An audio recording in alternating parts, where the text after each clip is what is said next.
Thank you, Madam Deputy Speaker. Just to probe this question of whether or not Spanish border officials, Foreign Secretary, have an effective veto on the entry of a British citizen from the United Kingdom landing on British sovereign territory in Gibraltar. I just want absolute clarity for everybody, please, in this House. Do Spanish officials have a veto or not? And secondly, could he comment on the dispute resolution mechanism and whether or not there is a regular review clause?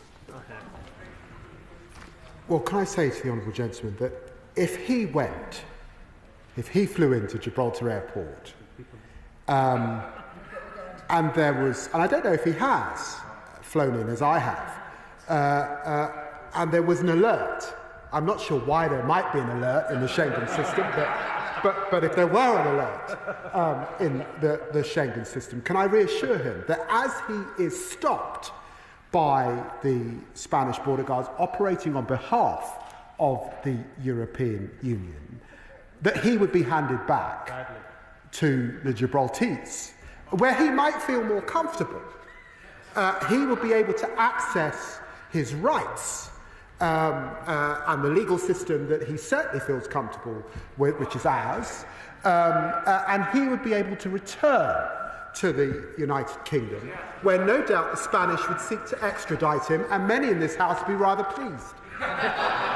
Greg Smith. Oh, Greg Smith, sorry. Thank you, Madam Deputy Speaker. The sovereignty question can only really be answered, notwithstanding the Foreign Secretary's commitment to the sovereignty clause, once we have the full detail of the treaty. And I think that scrutiny is made poorer by the government's decision to abolish the European Scrutiny Committee when they took office, that had been doing detailed work in the last Parliament on this subject.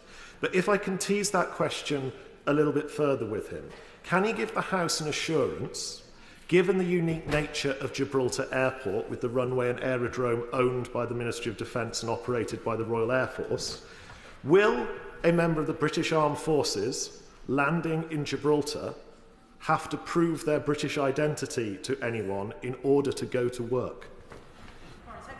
No, absolutely not. We have secured that, and he will recognise that Spain is a NATO ally and understood the importance of that requirement.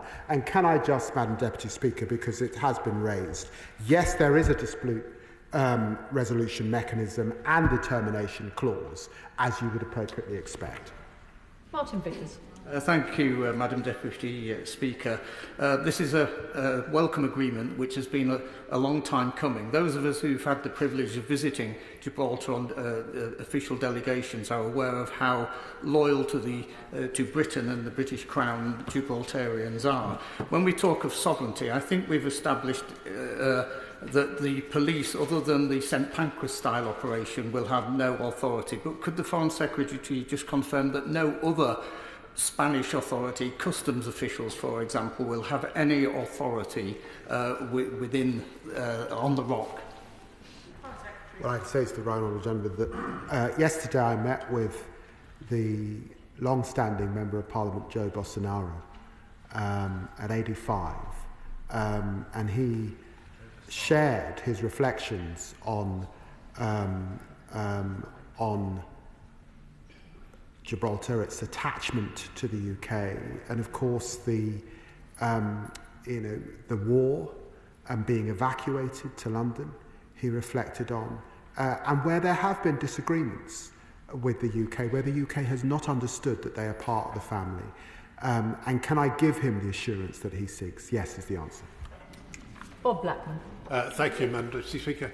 It's clearly in the best interests of both Spain and Gibraltar that there's a free flow of individuals going backwards, of course, across the border. Could you just clarify one issue, though? And that's for UK citizens who might fly into Spain, hire a car, and then want to go into Gibraltar. What checks will there be at that border? And indeed, those citizens that fly into Gibraltar and then hire a car and then go into Spain, whether there'll be any checks on the border at that point. Because I think this is a point of clarity which will help. Well, I'm grateful to the honourable gentleman for that question. The clarity is that there won't be any checks anymore. You will be flying into, if you flew to Spain, into a Schengen area, if you flew into Malaga, you will be free to drive to Gibraltar. Without that checks, you would have already had those checks, and that works the other way as well.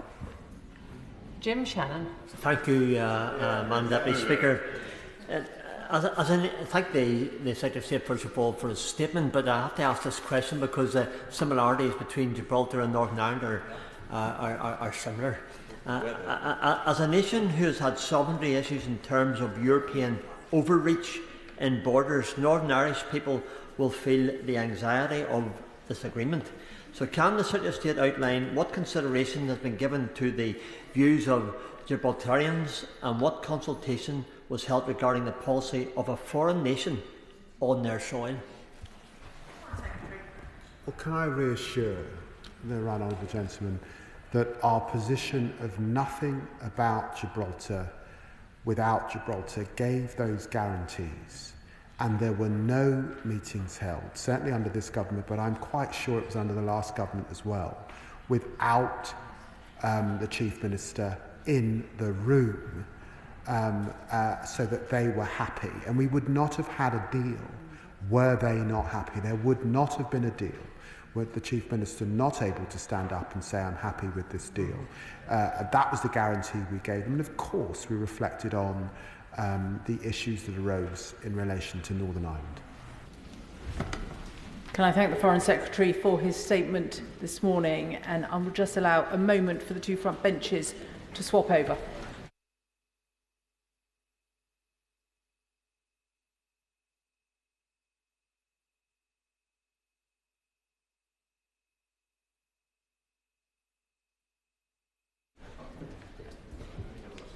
Which brings us to statement on the spending review, health and social care. Minister of State Karen Smith. Thank you, Madam Deputy Speaker. And with permission, I would like to make a statement on the outcome of the spending review for the Department of Health and Social Care. This government was elected on a manifesto to fix our broken NHS and make it fit for the future. And our job is twofold. First, to get the NHS back on its feet and treating patients on time again, and second, to reform the service for the long term so it is fit for the future. That's why, in her autumn budget, my right honourable friend the Chancellor took the necessary decisions to give health and social care a record uplift in day-to-day spending at the conclusion of the first phase of the spending review.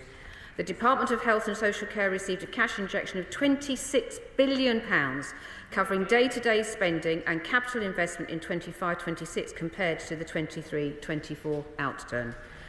All the parties opposite have rejected that investment, rejected the changes to repair the damage done to our NHS and move it forward. So let's check what they've rejected. They have rejected to deliver 2 inflation pay increases for our NHS staff, recruiting 1,700 more GPs and agree a GP contract for the first time since the pandemic, the biggest investment in hospices in a generation, the biggest expansion of carers' allowance since the 1970s, a boost for older and disabled people through the Disabled Facilities Grant, the biggest real-term increase to the public health grant in nearly a decade. We've given pharmacies the biggest uplift in years, ensured women across the country can access the morning after pill free of charge, frozen prescription charges for the first time in 3 years, an extra 3.5 million appointments for operations, consultations, diagnostic tests and treatments, reaching and surpassing our manifesto pledge 7 months early. And as of this morning, Madam Deputy Speaker, I can update the House that we've seen waiting lists fall by over 30,000 compared to last month, and a reduction of 232,000 since this government took office. Madam Deputy Speaker, I could go on, but I only have 10 minutes and I wouldn't like to try your patience. I just want to make this briefly. To govern is to choose, and anyone who opposed the decisions the Chancellor took in her budget must then tell us what they would take away from that list. Because you can't spend the money if you don't raise it. Now, as the Minister of State for Secondary Care, I hear regularly appalling anecdotes from colleagues across this House whose local hospitals, GP and community services are crumbling with rusty equipment, leaky pipes and buckets catching rainwater. And Phase 1 of the spending review has allowed us to arrest 14 years of shocking neglect and undercapitalisation in the NHS, with a record capital investment into health of £13.6 billion in 2025 to 26. They don't like it, Madam Deputy Speaker, but I will go on. That money... That money has gone towards repairing our crumbling hospitals, supporting